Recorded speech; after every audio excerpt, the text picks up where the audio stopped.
ଆଜିର ଭିଡ଼ିଓରେ ଆମେ କଥା ହେବା କ୍ଲାଉଡ୍ କିଚେନ୍ ଚଲେଇବାଟା ସତରେ କେତେ ସହଜ। ତ କଷ୍ଟମର ମୋତେ ରାତି 7ଟା ବେଳକୁ ଫୋନ୍ କଲେ, ଇଭିନିଂ 7ଟା ବେଳକୁ, ଆଉ କହିଲେ ମର୍ଣ୍ଣିଂ 7ଟା ବେଳକୁ 3 କେଜି ତାଙ୍କର ଛେନାପୋଡ଼ ଆଉ 3 କେଜି କାକରା ପିଠା ଦରକାର।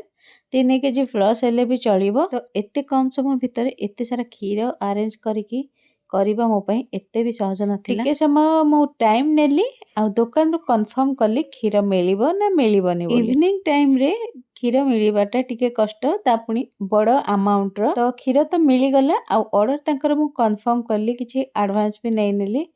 ଆଉ ତାପରେ ଥିଲା ରାତି ସାରା ଲାଗି ଅର୍ଡ଼ର ପୁରା କରିବାର, କାହିଁକି ନା ସକାଳ 7ଟାରୁ ଥିଲା ତାଙ୍କର ଯେହେତୁ ଡେଲିଭରି। ତ ସେ କହିଥିଲେ କି ଆପଣ ଇଭିନିଂରେ କରିକି ରଖିଦେବେ, କିଛି ପ୍ରୋବ୍ଲେମ୍ ନାହିଁ। ଛେନାପୋଡ଼ ତ ଇଭିନିଂରେ କରିବାର ହିଁ ଥିଲା, ନହେଲେ ସେଟ୍ ହେଇପାରିବନି। କାକରା ପିଠା ବି ସେ ସାଙ୍ଗେ ସାଙ୍ଗେ ଲାଗିକି ତାକୁ ମୁଁ କମ୍ପ୍ଲିଟ୍ କଲି ଆଉ ସକାଳୁ ନେଇ ଟାଇମ୍ରେ ଡେଲିଭର କରେଇଲି।